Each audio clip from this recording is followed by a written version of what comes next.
የተሰጠኝ ሕይወት ዛሬ በነፃነት ሰው ተከፍሎበታል ከደምና ከአጥንት ስንት ወገን ወደቀ በነፃነት ምድር ትናገር አድዋ ትናገር ትመስክር።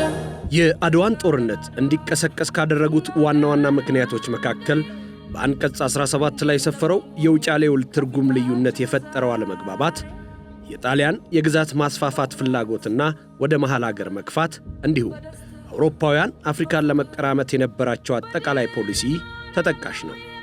ኢትዮጵያውያን ዘመናዊ መሳሪያ የታጠቀውን የጣሊያን ጦር ሊያሸንፉ የቻሉባቸው ዋና ዋና ምክንያቶች ደግሞ ዳግማዊ አጼ ምኒልክ የክተት አዋጅ ሲያውጁ በዘር በሃይማኖትና በአካባቢ ሳይከፋፈሉ በአንድነት መነሳታቸው፣ የታክቲክና የስትራቴጂ ብልጫ መውሰዳቸው፣ በጀግኖች አመራሮችና የሴቶች ሚና፣ በደጀኑ ሕዝብ ድጋፍና ያንገዛም ባይነት ጽናት ያስመዘገቡት ታላቅ ድል ነው።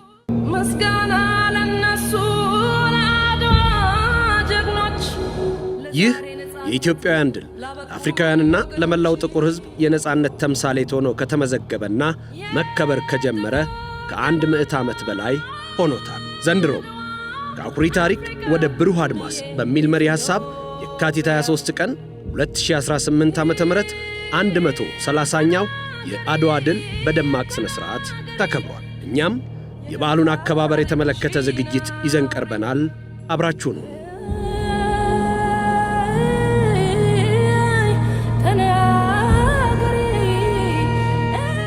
የአድዋ ድል ለአፍሪካና ለመላው ጥቁር ሕዝብ የነጻነት ጎህ የፈነጠቀ የሰብአዊ ክብርና ሞገስ ያጎናጸፈ የኢትዮጵያውያንን ሁልቆ መሳፍርት ጀግንነት በዓለም አደባባይ ያበሰረ ታሪካዊ ገድል ነው። የአድዋ ድል ባርነትን በመጠየፍ በባዕድ ላለመገዛት ሉዓላዊነትንና ነጻነትን ላለማስነካት ኢትዮጵያውያን በጀግንነት ባልበገሬነትና በአንድነት ቆመው በጽናት በመዋጋት ቅኝ ገዢዎችን አሸንፈው አገራቸውን ያዳኑበት የጸረ ቅኝ ግዛት ትግል ድል የተመዘገበበት የድል በዓል ነው። ሀገራችን ኢትዮጵያ ከ130 ዓመታት በፊት የተፈጸመበትን ወረራና ግፍ በሕዝባዊ መራራት ተጋድሎ አሸናፊነት ነጻነቷን አጽንታ የዘለቀች የጀግኖች ምድር ነች። ይህ ታላቅ ቀን የኢትዮጵያ ድል ብቻ ሳይሆን መላው የሰው ልጅ ለክብሩና ለነጻነቱ ያደረገው ተጋድሎ በድል የተመሰከረበት የጥቁር ሕዝቦች አይበገሬነት ማህተም፣ የጭቁን ሕዝቦች የትንሣኤ ብስራትና የሰው ልጅ ለማንነቱና ለሉዓላዊነቱ የከፈለው ወደር የለሽ መስዋዕትነት የድል አክሊል የደፋበት የታሪክ ማማ ነው። የአድዋ ድል ከኢትዮጵያ አልፎ የመላው ጥቁር ሕዝቦች ኩራት፣ የአፍሪካውያን የነጻነት ቀንዲል፣ የአንድነትና የነጻነት ተምሳሌት የሆነ ታላቅ የጀግንነት ታሪክ ነው። የጥቁር ደም አምባ አድዋ አፍሪካ እምዬ ኢትዮጵያ። ይህ ድል የወንዶች ጀግኖች ውሎ ብቻ ሳይሆን ይልቁንም ኢትዮጵያዊት ሴቶች የፖለቲካ መላ እና ብርቱነት፣ ስትራቴጂካዊ መሪነትና የአገር ፍቅር ጽናት ለዓለም የገለጠ የታሪክ ምዕራፍ ነው። ጠላት የኢንዱስትሪ አብዮት ያፈራቸውን የሜካናይዝድ እና አውቶማቲክ የጦር መሳሪያዎችን አሰልፎ ኢትዮጵያውያንን በወረረ ጊዜ ኢትዮጵያውያን በፈረሳቸው፣ በጦርና ጋሻቸው፣ በተወሰነው ኋላ ቀር ጠመንጃቸው፣ በዋናነት ደግሞ ባልበገርም ባይ ወኔያቸው ጠላትን ያሳፈሩበት የዝክረ ሰማዕታት ዕለት ነው። አንድ ማስተዋል ያለብን ነገር አለ። የኢጣሊያ ሕዝብ የሮም ስልጣኔ ታሪክ ባለቤት የኢትዮጵያ ወዳጅ የሆነና የኢትዮጵያን ጉድለቶች በመሙላት ሲያግዘን የነበረና አሁንም እያገዘን ያለ ደግና የሰለጠነ ሕዝብ ነው። በአድዋ ድል የተሸነፈው የኢጣሊያ ፋሽስት ገዢ መደብ እንጂ ኢጣሊያና የጣሊያን ሕዝብ አይደለም። ስንናገር ሕዝብንና ፋሽዝምን ለይተን መሆን ይኖርበታል። አድዋ ዛሬ ናት፣ አድዋ ትላንት፣ መቼ ተነሱና የወዳደቁት። ይህንን ታላቅ በዓል ስናከብር አድዋ ከሐሳብ ምንጭነቱ ባሻገር የሳቤ ጉልበቱ ለኢትዮጵያዊ ብሔራዊ ጥቅም ያለውንና ከፍ ያለ ፋይዳ ወይም ስትራቴጂክ ኢምፔራቲቭ በማመላከት ጭምር ነው። ይህም ብቻ አይደለም። የአድዋ ጀግንነት ለኢትዮጵያ የፖለቲካና ዲሞክራሲ ልምምድ ፖለቲካል ዲስፔንሴሽን እና እንደ ዋነኛ መተለሚያና መቃኛ ሊያገለግል እንደሚገባ በማመን ጭምር ነው። የኢትዮጵያ ጀግኖች የማይበገሩ ከሕዝባችን የአርበኝነት ታሪክ ቅብብሎሽ የተፈጠሩ የቀድሞ ትውልድ ወራሾች ናቸው። አርበኝነት፣ ጀግንነትና በራስ የመተማመን ባህላችን ከአድዋ ድል በፊት የነበረ በአድዋ ድል የተደገመ እስከ ዛሬ የተላለፈልን ታሪካችን ነው። አድዋ አጉራጠን ፖለቲካን ይጠየፋል። ጠባጫሪዎችንና መከፋፈልን ልማድና ጉርስ ያደረጉትን ያጨምታል። ሌብነትን፣ ውስልትናና ሀኬትን ይንቃል። የዘመኑ አድዋ አረዳድም ቁልፉ ጉዳይ ይሄ ነው። አድዋ ለፖለቲካ አስተምህሮአችን የሚሰጠን ትልቅ ትምህርት ምንጊዜም የግጭትን ግለት ለሚሹ የጦርነት ትርከት ብቻ ባፋቸው ለሚላወስና ሰላምን በመዝገበ ልቦናቸው ላልከተቡ ወገኖች ሁሉ ግብረ ገብነትን የሚያስተምር ታላቅ መካነ ዕውቀት መሆኑን ነው። አድዋን ስናስብ በአእምሯችን የሚመላለሰው ጀግንነት ነው። ጀግንነት ደግሞ ሰላምን ማጽናት፣ ሕዝብን መጥቀምና አገርም ማበልጸግ ነው። ስለሆነም የዘመናችን ጀግና የነውጥ ጩኸትን የሚዋጅ ሳይሆን ወይም የሚያሰማ ሳይሆን የአገር ፍቅር፣ የመቻቻል፣ የእውቀት፣ የጥበብና አብሮ የማደግ ድምፅን የሚያጎላ ነው።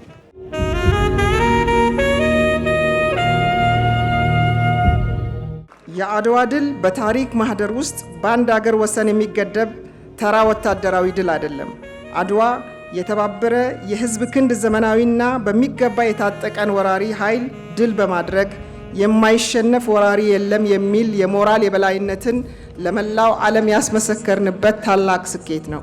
በመሆኑም አባቶቻችን በአድዋ ተራሮች ላይ የከፈሉት መስዋዕትነት የአፍሪካን ክብር በማስመለስና አህጉራዊ አንድነትን በማጽናት ዛሬ ለደረስንበት የጋራ የመከላከል አቅምና አህጉራዊ ትብብር ዋነኛው የመንፈስ ምንጭ ሆኖ ያገለግላል። በዚህ የአድዋ መታሰቢያ በዓል ዙሪያ ሐውልቶቻቸውና ምስላቸው ቆሞ የሚታያቸው ጀግና የጦር መሪዎች በደማቸውና በአጥንታቸው አገር ያስረከቡን ወላጆቻችን ናቸው። እኛ የመከላከያ ሰራዊት መሪዎችና አባሎች የእነዚህን ታላላቅ አርበኞች የአገር ፍቅር ስሜት በመውረስ አገር ለማስቀጠል እየታገልን ያለን የኢትዮጵያ ውድ ልጆች ነን። ኢትዮጵያዊነት በአድዋ ሚዛን ሲመዘን ደግሞ ሕይወትን በመለገስ የጸና በላብ የጠነከረ በእውቀታችን በትዕግስታችንና በአርቆ አስተዋይነታችን የሚለመልም ሕያው ማንነት ማለት ነው ኢትዮጵያዊነት። ዘመኑ ጀግኖች ደግሞ ይህንን ጥሪ በስራ በእውቀትና አገርን በማሳደግ በማበልጸግ መመለስ ይገባናል። የዛሬው የአድዋ ትርጉም ነፃነትን በብልጽግና ማስዋብ እና ለቀጣይ ትውልድ የሚተርፍ አኩሪ ተግባር መፈጸምና ማስተላለፍ ነው። ዛሬም ከአኩሪ ታሪክ ወደ ብሩህ አድማስ በሚል መሪ ቃል ስናከብረው ካለፈው የጀግንነት ታሪክ ተምረን ለነገው የሀገራችን ብልጽግና ቃል በመግባት ነው።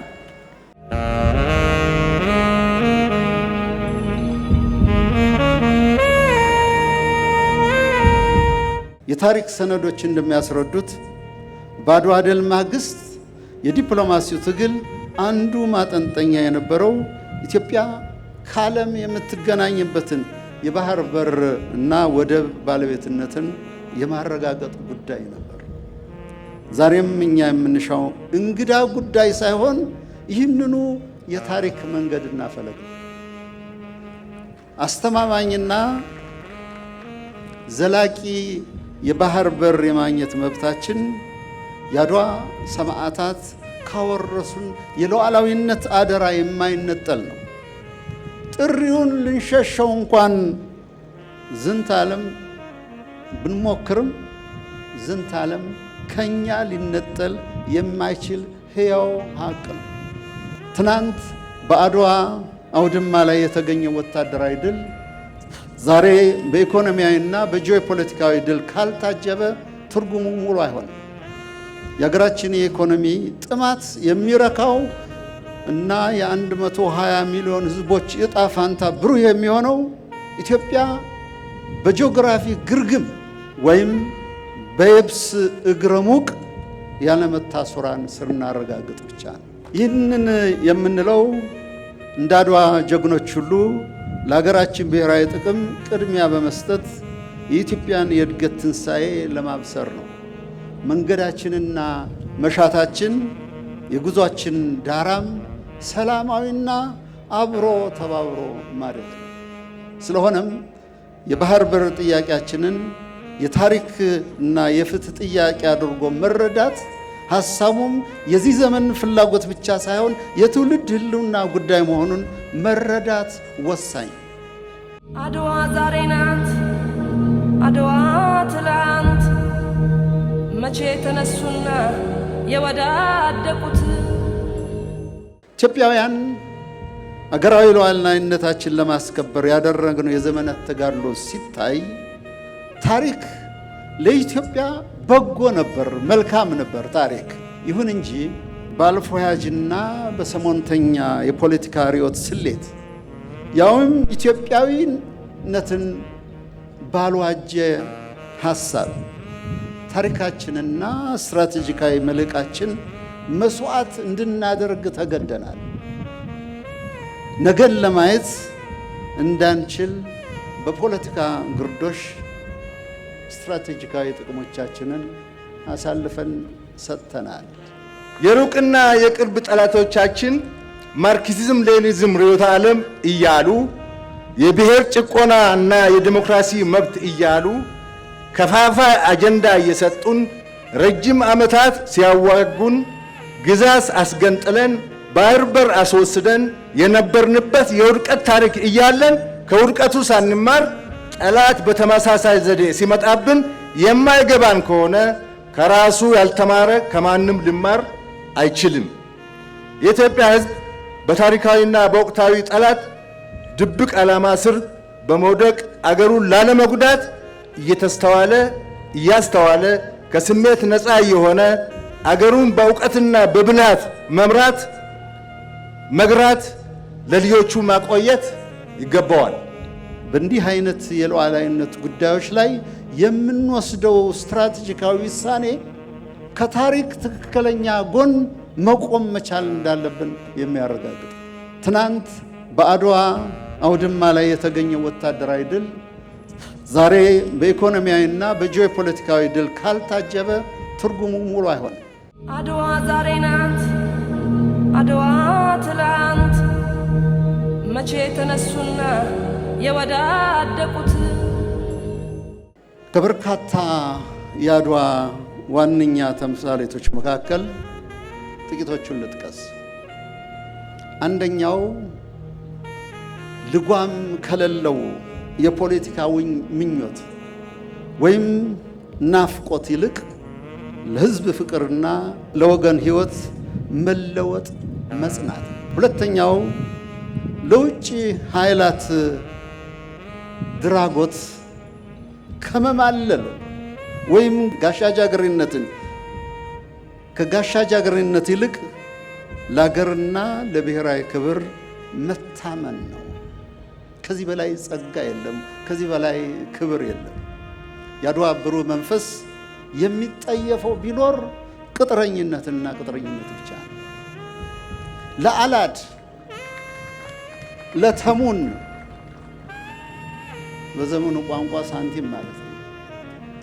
ኢትዮጵያዊ ሩሁን ማተቡን ለባዕድ አሳልፎ መስጠት አይኖርበትም፣ አይገባውም። ደግነቱ የተገዥነትና የቅጥረኝነት አባዜ ያሳዝን ያስተዛዝብ እንደሆን እንጂ ኢትዮጵያን አቸንፎ አያውቅም።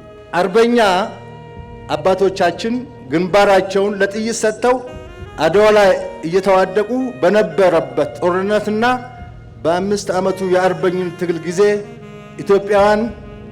ኢትዮጵያን ያላገዙና አገርና ሕዝብን በመካድ ከጠላት የተደራደሩ ጠላትን እየመሩ አርበኞቻችንን ሲያስመቱ የነበሩ ወገኖች እንደነበሩ ታሪክ ያውቃቸዋል።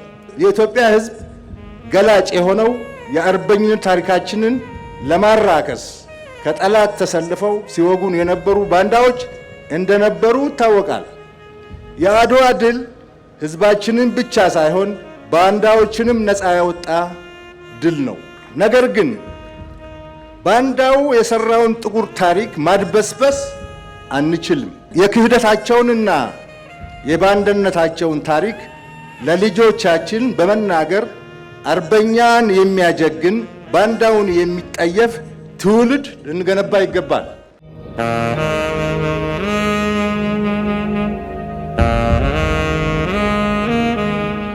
አንድ የተሻገርነውን አደጋ ልንገራችሁ።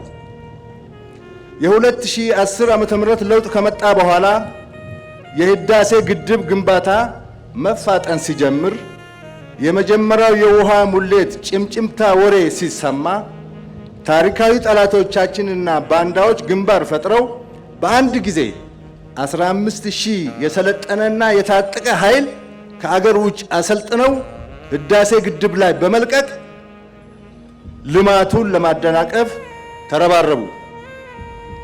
እኛ የህዳሴ ልጆች ደግሞ አሸንፈን ህዳሴ ግድብን አስቀጠል ነው። ዛሬ የህዳሴ ግድብ ተጠናቆና ተመርቆ እነሆ ኤሌክትሪክ እየሰጠ ይገኛል። ከአማራ ከኦሮሞና ከትግራይ ጥያቄ በስተጀርባ ሆነው ድጎማ እየሰጡና እያስታጠቁ እንድንገዳደል እንድንዳከም እየሰሩ ባሉት በዚህ 5-6 ዓመታት ባንመክታቸው ኖሮ ኢትዮጵያን አሁን ባለችበት ቁመና አናገኛትም ነበረ።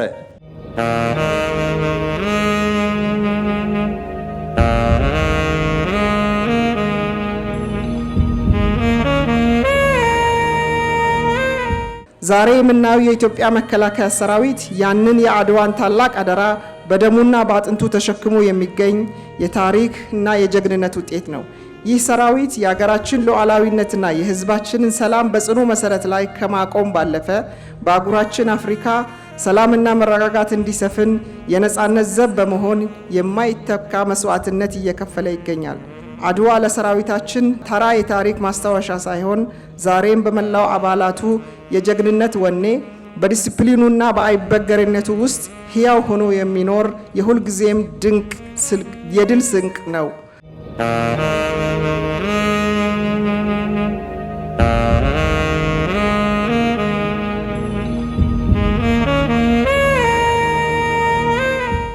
በዱር በገደሉ በየምሽጉ ያላችሁ የመከላከያ ሰራዊት አባላት የአድዋ አደራ ኢትዮጵያን ማጽናት ነው። ኢትዮጵያን ማስቀጠል ነው። በዓለም አደባባይ እንዳናፍር ማድረግ ነው። ኢትዮጵያዊነት ታላቅ ሀሳብ ነው። ከኛ አልፎ የኢትዮጵያዊነትን መርሆ የሚከተሉ በርካታ ስለሆኑ ነው፣ አያሌ ስለሆኑ ነው። ይህንን መልሕቃችን አበርትተን መያዝ ይኖርብናል። የኢትዮጵያ መንገድ ሁሉ ብሩህ ነው። ኢትዮጵያ ለዘላለም ትኑር።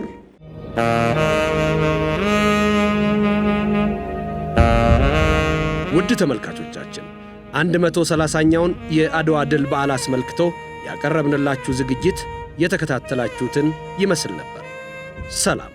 በጦር በጎራዴ በጋሻ መክተው የኢትዮጵያ ልጆች በአንድነት ተዋግተው የዘላለም ታሪክ ተቀምጧል ተጽፎ በዓለም የሚደነቅ ከሀገርም አልፎ ብሔር ብሔረሰብ ከያሉበት ወጥተው አስረክበውናል ኢትዮጵያን አጽንተው። ድል አድራጊነት ታበው ተረክበን አናስደፍራት